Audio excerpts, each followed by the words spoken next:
kita itu dalam mensikami masalah ini, saya merasa hari ini sudah terlalu banyak di antara kita yang kebablasan, sehingga tidak lagi melihat batasan-batasan dalam beradab dan berakhlak.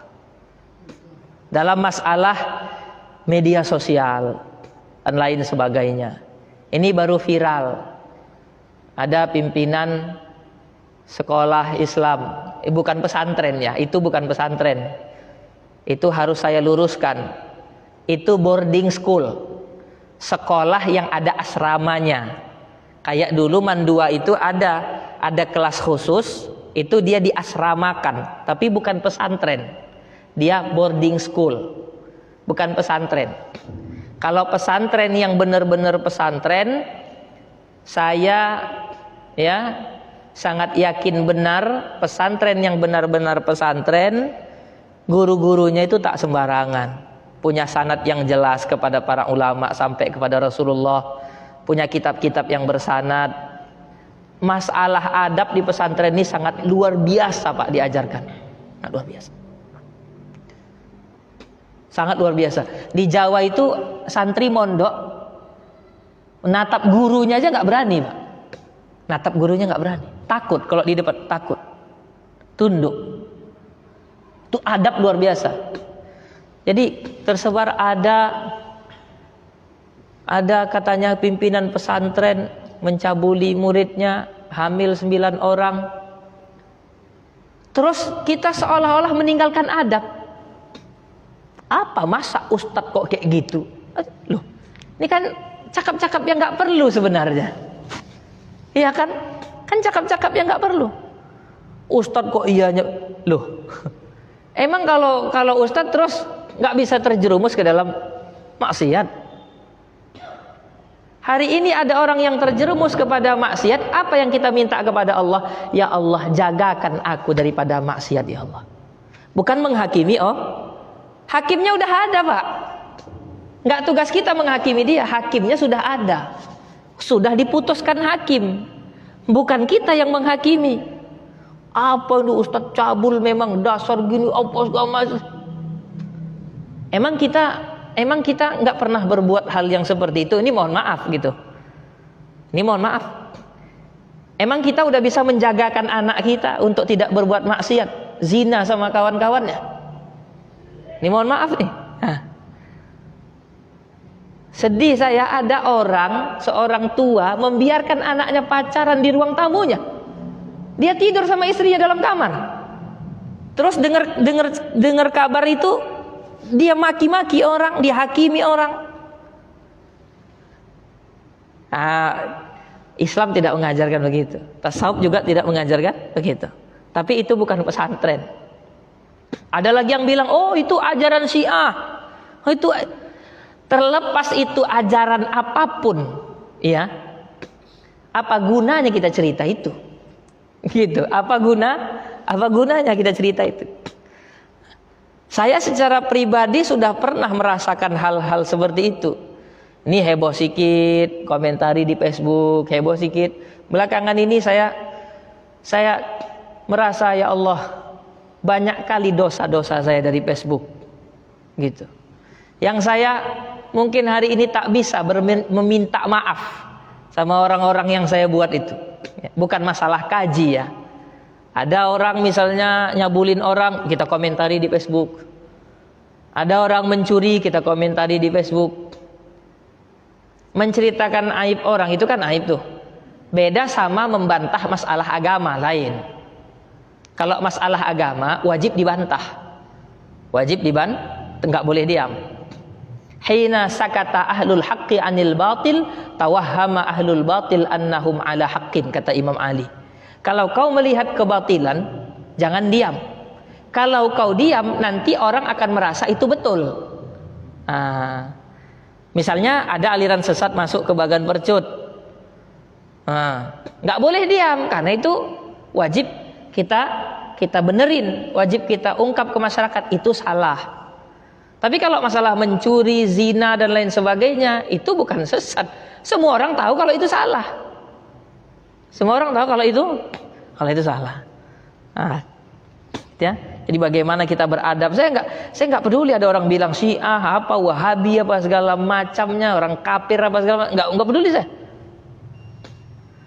Yang saya peduli hari ini, saya khawatir generasi anak-anak saya nanti, saya itu yang saya khawatirkan. Kita cerita orang yang di Bandung, cerita orang yang di Jakarta, cerita orang Kalimantan, cerita orang Sulawesi. Mohon maaf, anak kita sendiri nggak bisa kita didik. Mohon maaf, mohon maaf sekali, gitu. Mohon maaf, tetangga kita nggak bisa kita ingetin. Mohon maaf Bu, udah jam 11. Kok anaknya sama anak gadis orang dibiarin? Kalau masih jam 9, awak nggak enak ngomongnya, kan gitu. Anak-anak dia. Tapi udah jam 11. Sekarang ini orang melihat maksiat tuh kok kayaknya biasa-biasa aja gitu. Jadi kita sibuk kita cerita apa yang terjadi di luar, tetapi kita tidak sibuk bagaimana apa yang terjadi di tempat kita, apa yang terjadi di kampung kita. Itu kamu kita. Bahkan apa yang terjadi di rumah kita, itu tidak sibuk kita. Gitu ya.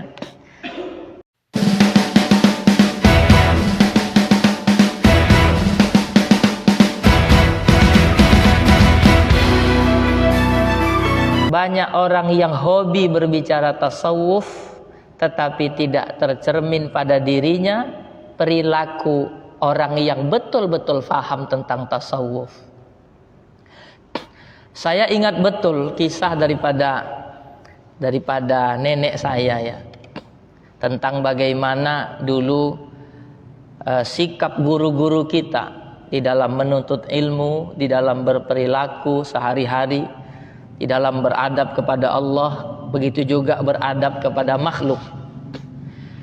Saya sangat ingat kisah yang diceritakan tentang almarhum Tuan Usman ketika beliau mengisi pada salah satu pengajian. Jadi nenek saya nggak sebut di mana, ngisi pada salah satu pengajian. Terus pulangnya itu biasa naik becak Pak. Najir masjidnya ngasih duit sama beliau, ngomongnya gini, ini Pak, ini Tuan untuk uang minyak, ini Tuan untuk uang minyak. Ketika pulang, akhirnya dikasih semua sama tukang becaknya uangnya, karena untuk uang minyak. Yang beli minyak kan tukang becaknya, dia kan nggak beli minyak. Akhirnya tukang becak ini ngomong sama nenek saya, ini kok Tuan Guru kok uangnya dikasih semua gitu. Ditanya sama Tuan Usman, itu duit kok dikasih semua sama tukang becak? Kata panitianya untuk uang minyak, untuk uang minyak. Memang dari satu sisi kita merasa bahwa enggaknya salah itu kalau kita ambil untuk kita gitu. Tapi bagi mereka para ulama tidak begitu ya. Itulah sisi kewaraan mereka. Mereka takut karena panitia bilang untuk uang minyak, ya udah kasih itu uang minyak. Takut mereka. Takut mereka. Begitu juga yang saya pernah dengar daripada guru saya almarhum Ustadz Alamsah, almarhum Muallim Alamsah. Beliau bilang gini ke saya. Ada pengajian gitu kan. Tapi sering juga beliau ngomong ke saya itu kalau pulang sekolah itu singgah kusuk-kusuk, karena ustadz-ustadz ini hobi dikusuk Pak. Kusuk-kusuk karena pening habis ngajar mungkin kan, kusuk-kusuk suka. Beliau bilang ke saya, kira-kira ada enggak orang nyumbang ke masjid niatnya untuk uang khatib? Kata beliau, kira-kira ada enggak orang nyumbang ke masjid niatnya untuk uang khatib? Yang ada saya tengok kotak infak anak yatim. Enggak ada biaya khutbah Jumat, enggak ada. Enggak ada kan Pak? Enggak ada. Jadi kata beliau, ustadz-ustadz ini jangan sok paten. Jangan sok paten mentang-mentang ceramah masjid dapat duit 300, 200. Dia juga harus berpikir. Karena orang yang waro' itu begitu, dia berpikir, ini kan kerjanya tasawuf nih. Dia berpikir, ini uang nih dari mana?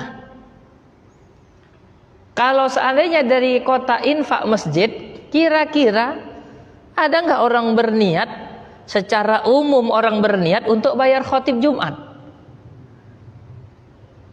Gitu ya. Walaupun secara hukum boleh. Tetapi ulama yang mendalami ilmu tasawuf itu pun dipikirkannya, Pak. Karena itu untuk masuk ke perut. Karena kata Imam Al-Ghazali, apa yang masuk ke perut itu pula lah yang akan mencerminkan perbuatan seseorang. Kalau yang masuk haram, maka perbuatan yang keluar perbuatan yang haram. Gitu. Ya. Jadi itulah luar biasanya para ulama, tidak hanya kitab itu dibaca sebagai pengetahuan, sebagai bahan cerita. Sekarang banyak orang hobi cerita tasawuf, cerita thariqah, cerita suluk. Ada orang cerita thariqah, cerita tasawuf di warung kopi, ya. Gitu dengar azan zuhur ke masjid pun enggak. Sampai asar dia cerita agama di warung kopi. Namun ke masjid tidak. Banyak orang begitu sekarang. Ulama-ulama kita selain mereka mengajar, mereka juga mengamalkan apa yang mereka ajarkan. Tercermin dari mereka, dari diri mereka, tasawuf itu tercermin. Ya. Kita baca kitab ini kitab Bidayatul Hidayah, permulaan daripada hidayah. Ingin saya katakan bahwa saya secara pribadi bukan ahli tasawuf. Bukan. Juga bukan orang yang memperdalami tasawuf. Saya hanya ingat kisah daripada apa yang disampaikan guru saya, bahwa pernah satu ketika ada namanya Tuan Guru Azhari dulu. Dulu di Kampung Bahari itu ada namanya Tuan Guru Azhari. Tuan Guru Azhari ini satu waktu pernah datang ke pengajiannya Tuan Guru Utsman. Ini yang saya ceritakan kebanyakan ulama-ulama kita di sekitar sini, supaya kita kenal dengan ulama-ulama kita. Satu ketika Tuan Azhari ini datang ke rumah Tuan Guru Utsman yang baru saja membaca kitab Hikam. Baru saja membaca kitab Hikam. Ya, Syekh Ibnu Athaillah.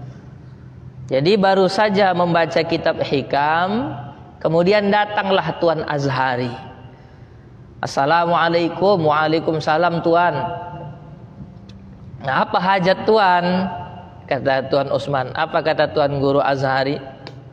Aku cuma bertanya katanya. Kan orang-orang Bahari kan begitu. Sama dengan orang sini. Hanya bertanya katanya. Apa itu Tuan? Kalau orang Tembung tuh apo. Kayak orang Tanjung Balai. Apo. Apa Tuan? Gini. Ada rupanya lagi yang bisa mengajarkan kitab Hikam nih, kata beliau. Ada rupanya lagi yang bisa mengajarkan kitab Hikam nih. Apa jawaban Tuan Guru Utsman? Kata beliau, yang mengajarkan ini tak ada lagi. Cuma karena dulu kitab ini dibacakan guruku Syekh Hasan Maksum kepadaku, maka kubacakan kepada murid-muridku. Karena dulu ini kubacakan kepada guruku atau dibacakan guruku kepadaku, maka kubacakanlah ini kepada muridku. Jadi bahasa tawaddu'nya beliau sebenarnya. Karena kalau saya ceritakan bagaimana ulama-ulama kita, apalagi Tuan Utsman, pakaiannya seumur hidup cuma 2, Pak. Kalau rusak 1 ganti 1, nggak mau lebih. Cuma 2. Pakaiannya cuma 2. Baju apanya, koko putihnya cuma 2. Itulah untuk ngajar. Kotor 1 cuci pakai yang 1, kotor 1 cuci pakai yang 1. Cuma 2, tidak mau berlebihan. Karena beliau menganggap di beberapa kitab orang yang berlebihan dengan pakaian yang tidak dia pakai. Dia pakaiannya banyak tapi nggak terpakai. Itu dia cinta terhadap pakaiannya. Itu ada di dalam Jawahirul Mauhub, itu ada. Kalau saya mendengar gitu, apalagi orang-orang yang menyaksikan ya, bagaimana ulama-ulama kita itu memang hidupnya tasawuf betul, ya, memang tasawuf betul, bukan hanya di lisan, tetapi juga pada perbuatannya, pada aplikasinya. Tentang tawakalnya ulama-ulama kita, jangan tanya tawakalnya ulama-ulama kita. Satu ketika ingin berbuka puasa di bulan Ramadan. Jadi Tuan Utsman ini punya anak dua. Yang pertama namanya Zainab, itu nenek saya, ibu daripada mama saya. Yang satu lagi namanya Abu Bakar, dipanggil Bakar-Bakar. Anaknya dua mau buka puasa, nggak ada makanan di rumah. Nggak ada, maka kalau sekarang nggak ada makanan kita bisa ke Masjid An-Nur, Pak. Kalau mau buka puasa nggak ada makanan sekarang, kita tinggal datang ke Masjid An-Nur, banyak makanan di sini kan. Sekarang di masjid-masjid banyak bukaan. Ini nggak ada. Akhirnya bertanyalah istri beliau. Istri beliau itu orang Malaysia. Jadi menikah di Malaysia, dibawa ke sini. Jadi ditanyalah oleh istri beliau, kita nanti buka pakai apa? Tak ada rupanya makanan, tak ada. Tengoklah dulu duit di bawah tilam tuh. Beliau tuh suka naruh duit di bawah tilam.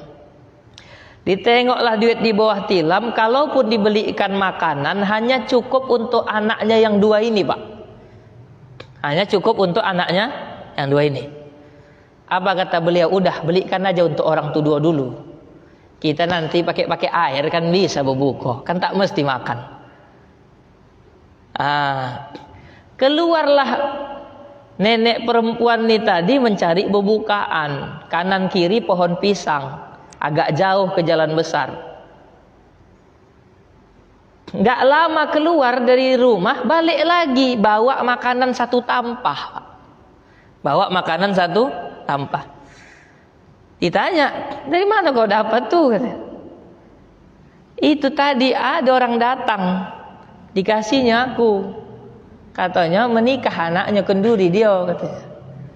Menikah anaknya kenduri dia. Ini dikasihnya. Ditanya Tuan Utsman, dari mana dia datang, katanya. Dari situ, katanya. Kenal kau? Tidak, katanya.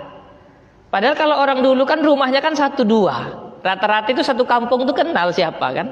Kalau sekarang kan dah rame, banyak kita nggak kenal sama tetangga. Kalau dulu kan 1-2 rumah, nanti jarak 50 meter baru ada rumah, biasanya kenal. Ini nggak kenal. Dibilangnya pula dia sedang mestakan anaknya, sedang mengkendurikan anaknya. Masa iya ada orang bulan puasa kenduri? Masa iya ada orang bulan puasa kenduri? Semenjak itu istri beliau tidak lagi khawatir masalah makan, Pak. Tidak lagi khawatir masalah rezeki. Itu ulama-ulama kita. Itu ulama-ulama kita luar biasa. Ya, mereka tidak hanya membaca kitab tasawuf, juga mereka mengamalkan kitab tersebut ya. Jadi kalau Tuan Utsman tadi dia mengatakan aku hanya membacakan, kalau yang mengajar dah tak ada lagi.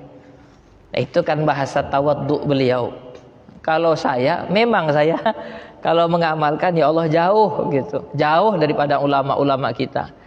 Hatta ya, kalau dibandingkan dengan ulama-ulama kita, satu butir debu yang ada di selopnya pun belum lagi teramalkan gitu ya. Kita baca kitab ini kitab karangan Al-Imam Abu Hamid Muhammad bin Ahmad Al-Ghazali. Ini adalah ulama yang luar biasa. Beliau ini tidak hanya menulis kitab-kitab tasawuf saja, tetapi juga beliau menulis kitab tauhid, juga beliau menulis kitab fiqih. tetapi memang beliau lebih dikenal dengan ahli tasawufnya.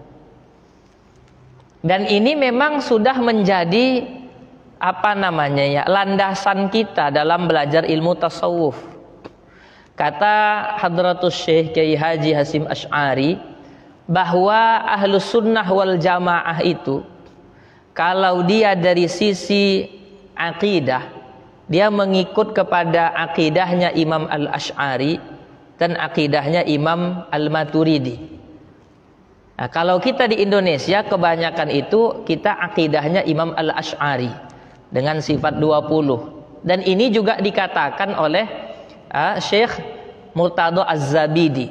Ada satu kitab namanya Ithafus Sadah Al-Muttaqin karangan Syekh Murtadha Az-Zabidi, ya. Ini kitab syarah atau penjelasan daripada kitab Ihya Ulumuddin.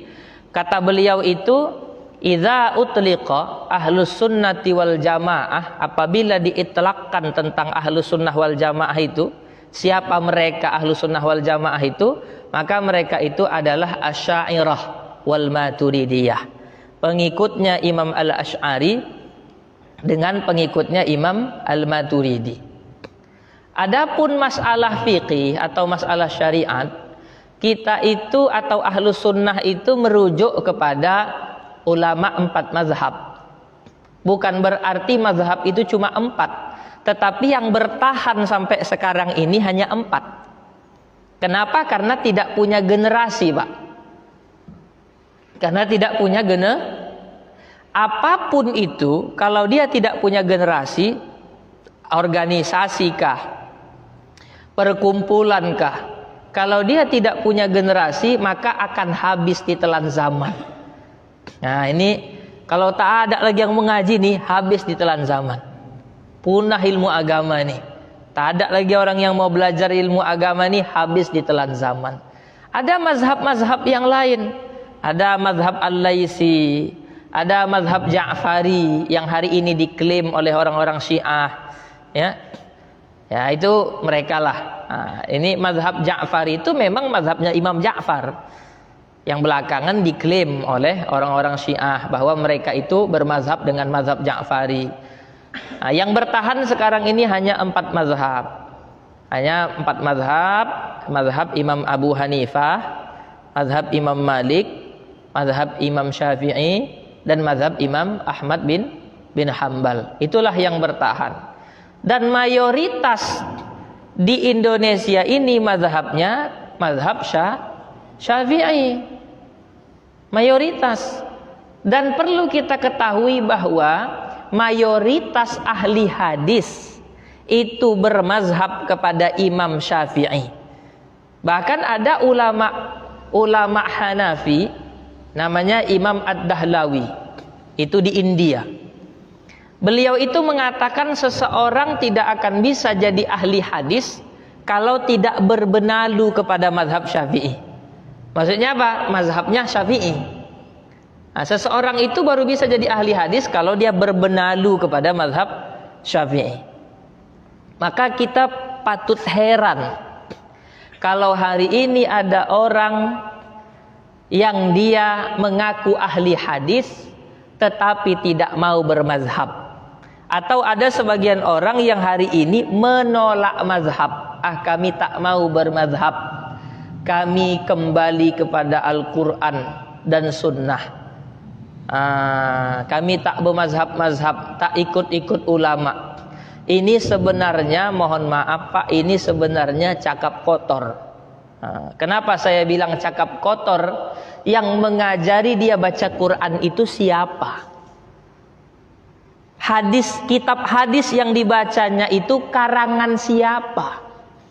Apa ada hari ini orang yang mendengar hadis langsung kepada Rasulullah? Kalau ada, dia dusta. Dia dusta. Orang yang mendengar hadis langsung dari Rasulullah itu para sahabat, karena mereka berjumpa langsung dengan Rasulullah Sallallahu Alaihi Wasallam. Kalau ada orang bilang kami tak ikut ulama, ikut hadis saja. Loh, yang ngarang kitab-kitab hadis itu siapa? Emang Nabi? Kan bukan. Yang ngarang kitab hadis ini kan para ulama. Imam Al-Bukhari mazhabnya Syafi'i, Imam Muslim mazhabnya Syafi'i. Terus ada orang ngambil hadis Imam Bukhari tapi nggak mau bermazhab Syafi'i, atau tidak mau ikut mazhab, atau menolak mazhab. Kami tak mau bermazhab, tapi ambil atau comot hadis Imam Bukhari. Makanya saya bilang tadi ini cakap kotor sebenarnya. Yang ngajar dia alif bata siapa kalau bukan guru ngaji? Nggak bisa, Pak. Ada lagi sekarang, mohon maaf, lebih parah lagi, ya, orang langsung kepada Quran, tafsir Quran. Setiap orang punya hak untuk mentafsirkan Quran. Wah, bahaya, Pak. Bahaya. Kalau dari sisi tasawuf, kita mengikut kepada mazhabnya. Ini kalau Ahlus Sunnah wal Jamaah mengikut mazhabnya, ya, Imam Junaid al-Baghdadi dengan Imam Abu Hamid al-Ghazali. Makanya kalau di Medan dan sekitarnya, atau di Deli Serdang sekitarnya, biasa orang mengenal kitab Minhajul Abidin, kitab Ihya Ulumuddin, Mukhtasar Ihya, atau ini kitab Bidayatul Hidayah. Dulu kami mengaji kepada guru kami kitab Bidayatul Hidayah, karena ini permulaan. Setelah itu kami belajar kitab Minhajul Abidin. Setelah itu, kalau di Medan, kalau di sama almarhum, beliau tidak melanjutkan kitab Ihya. Beliau membaca kitab Syiarus Salikin. Dibaca kitab Syiarus Salikin. Kata guru beliau, barang siapa yang sudah meresap dalam dirinya Minhajul Abidin, maksudnya kitab Imam Al-Ghazali, maka akan hidup agama dalam diri dia. Akan hidup agama dalam diri dia. Barang siapa yang benci kepada Imam Al-Ghazali, tak suka dengan kitab-kitab Imam Al-Ghazali, maka akan matilah hatinya. Akan matilah hatinya, akan matilah sikap-sikap baik pada diri dia. Ini luar biasanya Imam Al-Ghazali. Karena sekarang ada orang yang menyesatkan Imam Al-Ghazali, menyesatkan kitab Ihya Ulumuddin, menyesatkan kitab-kitab Imam Al-Ghazali, dianggap khurafat, dianggap berlebih-lebihan, dianggap banyak hadis maudhu'nya, banyak hadis dhaifnya. Padahal kalau kita mendengar penjelasan-penjelasan ulama, termasuk Imam Az-Zabidi, bagaimana beliau memuji kitab Ihya itu sungguh luar biasa, ya. Imam Az-Zabidi itu ahli hadis, ahli hadis. Jadi para ahli hadis itu memuji Imam Al-Ghazali. Sekarang ada orang yang membenci Imam Al-Ghazali. Kalau dulu ada ahli hadis memuji Imam Al-Ghazali, sekarang yang membenci Imam Al-Ghazali itu kayaknya ahli hadas lah. ahli hadas.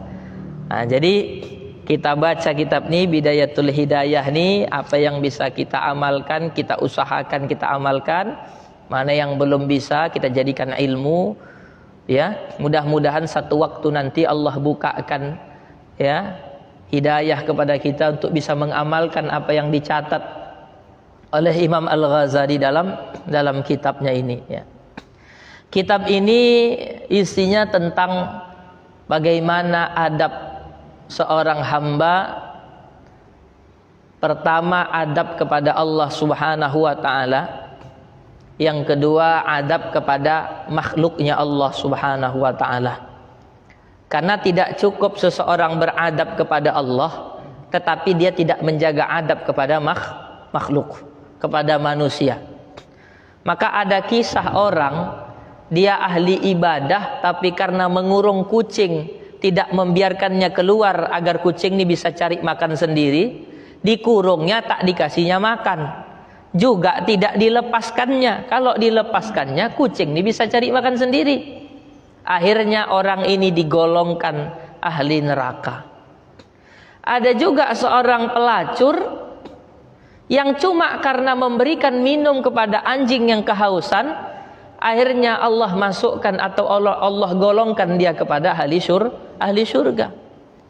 Maka kita tidak cukup hanya menjaga hubungan baik kepada Allah Subhanahu wa taala tanpa menjaga hubungan baik kepada manusia, kepada makhluk Allah yang lain.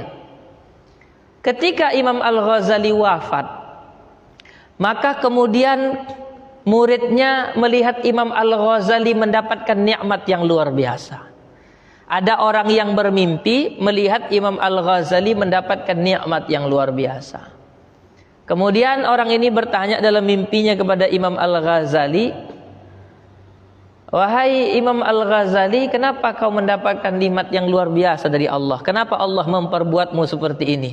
Apa kata Imam Al-Ghazali? "Satu ketika, pada saat aku mengarang kitab, masuk hinggap lalat pada tinta aku menulis tuh. Lalat tuh minum di situ. Maka aku biarkan dia minum. Seraya aku berharap kepada Allah Subhanahu wa taala, semoga Allah Subhanahu wa taala juga nanti membiarkan aku merasakan nikmat-nikmatnya."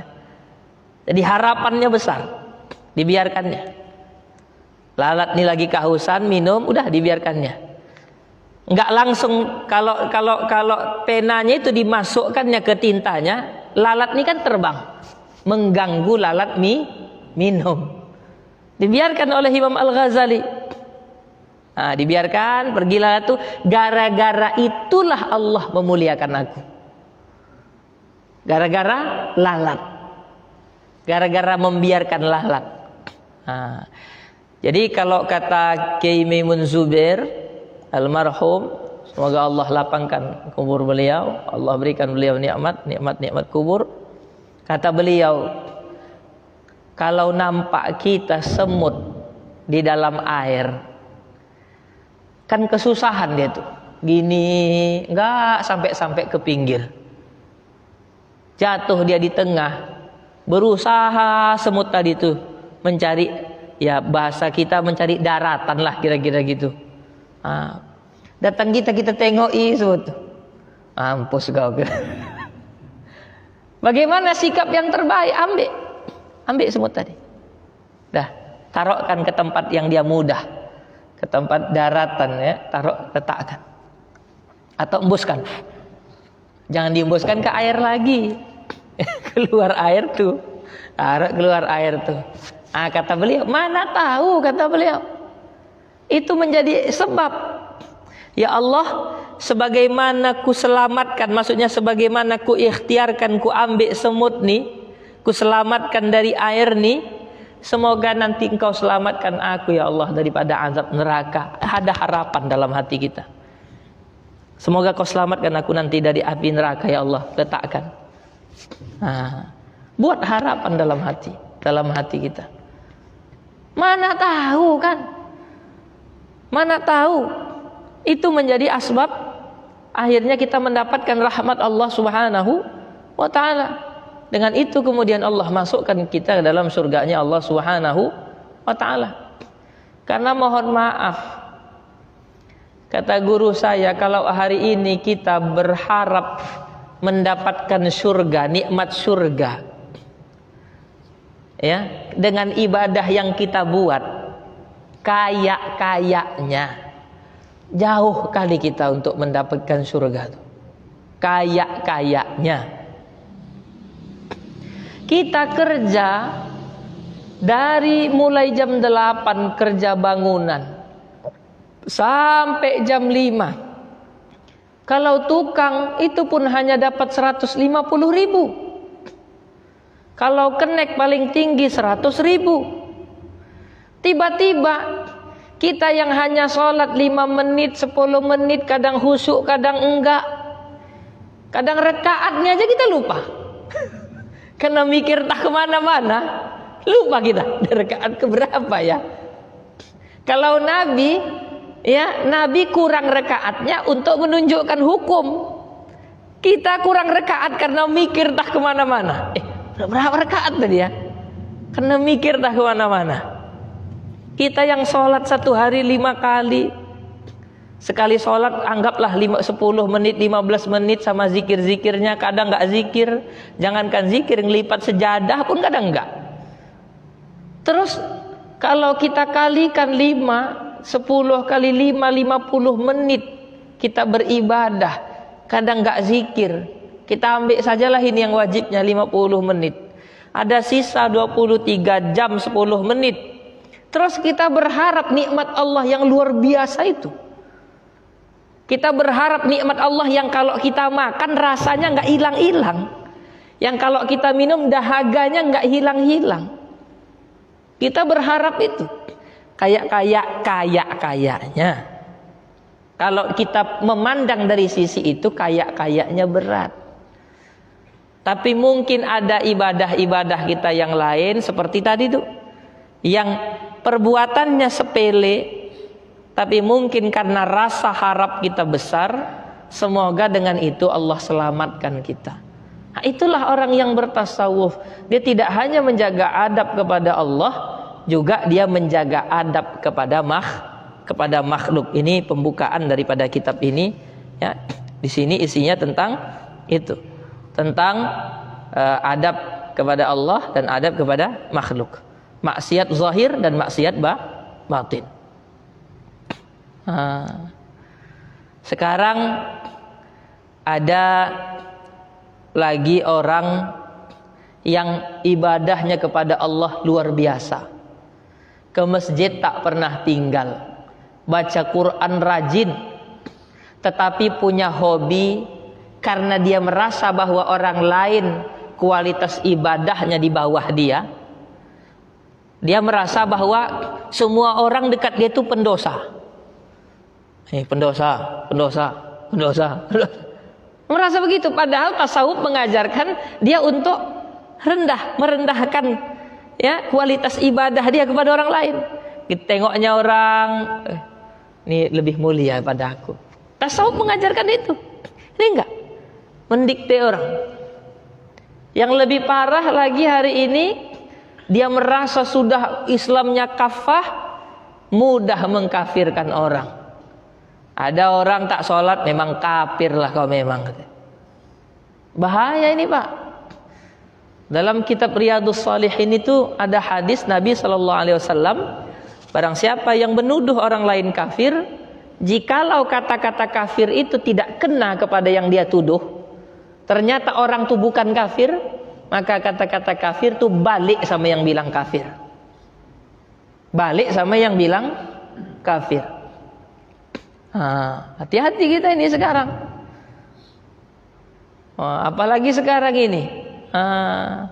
Dulu di Jakarta ada, ya kalau saya merasa ini bukan ulama, mohon maaf, ini bukan ulama.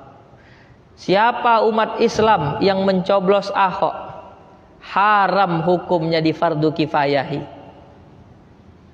Udah kafir, dianggap sudah keluar dari agama Islam. Kalau kita menganggap bahwa ada orang Islam lebih mendukung orang yang non muslim dengan mencoblos orang non muslim, kita menganggap bahwa itu haram, misalnya kita menghukumi itu haram, oke. Tapi kemudian dia menganggap bahwa itu orang sudah keluar daripada agama Islam, nanti dulu.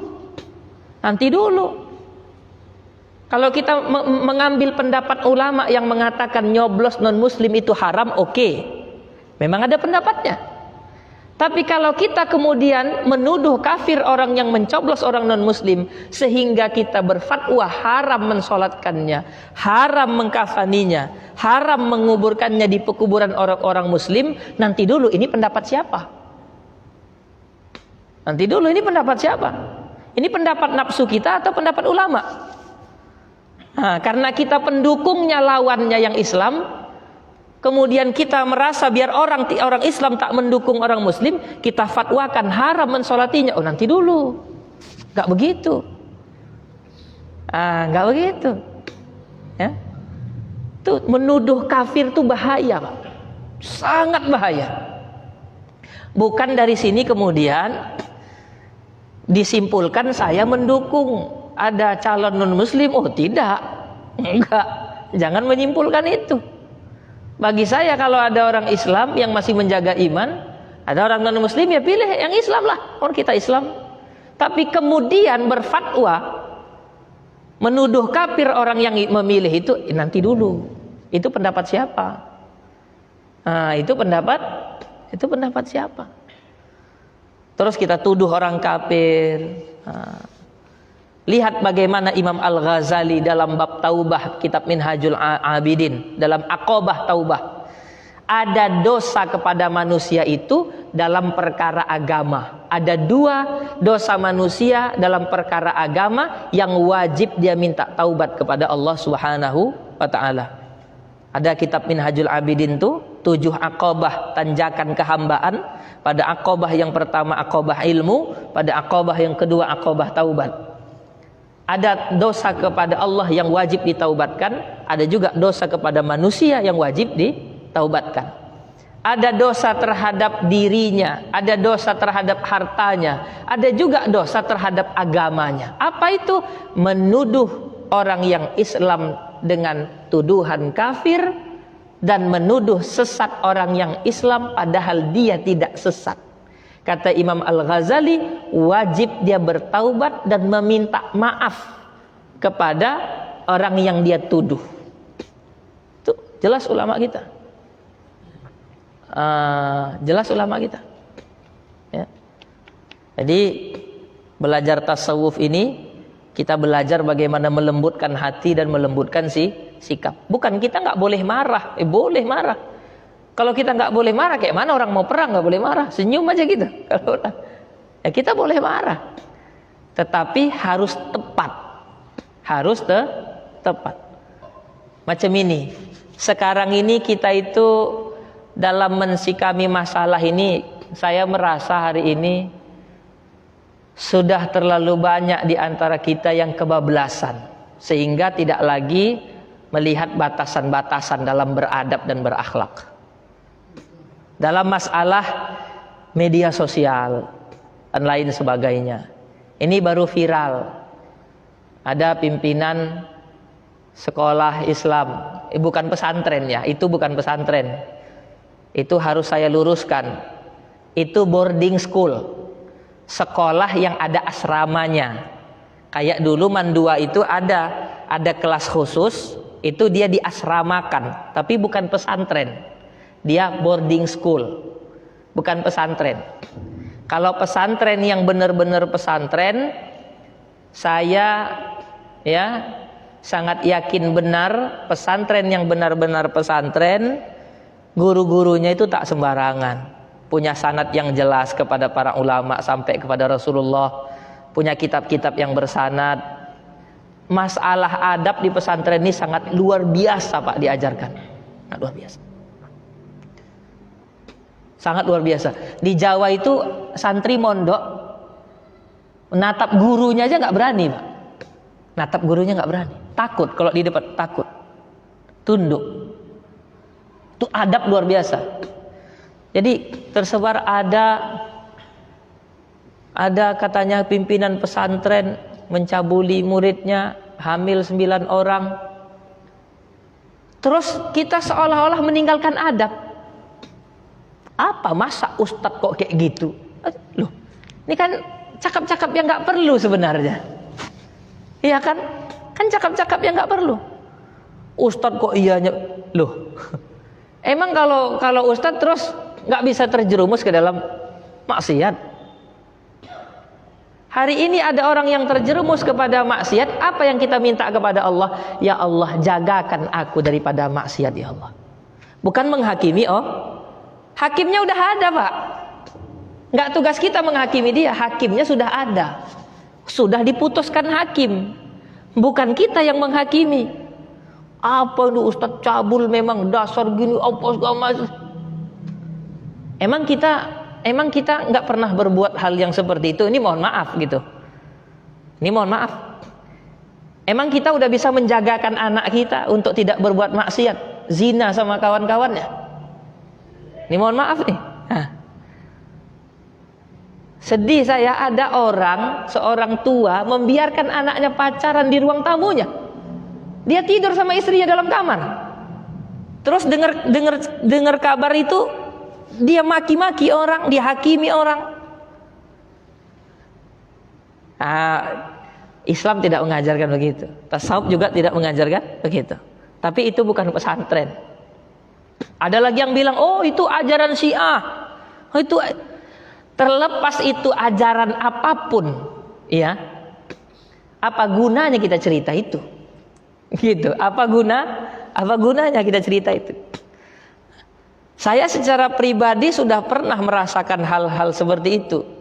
Ini heboh sikit, komentari di Facebook, heboh sikit. Belakangan ini saya merasa, ya Allah, banyak kali dosa-dosa saya dari Facebook, gitu. Yang saya mungkin hari ini tak bisa meminta maaf sama orang-orang yang saya buat itu. Bukan masalah kaji ya. Ada orang misalnya nyabulin orang, kita komentari di Facebook. Ada orang mencuri, kita komentari di Facebook. Menceritakan aib orang itu kan aib tuh. Beda sama membantah masalah agama lain. Kalau masalah agama wajib dibantah. Wajib dibantah, enggak boleh diam. Hina sakata ahlul haqqi anil batil tawahhama ahlul batil annahum ala haqqin, kata Imam Ali. Kalau kau melihat kebatilan, jangan diam. Kalau kau diam, nanti orang akan merasa itu betul.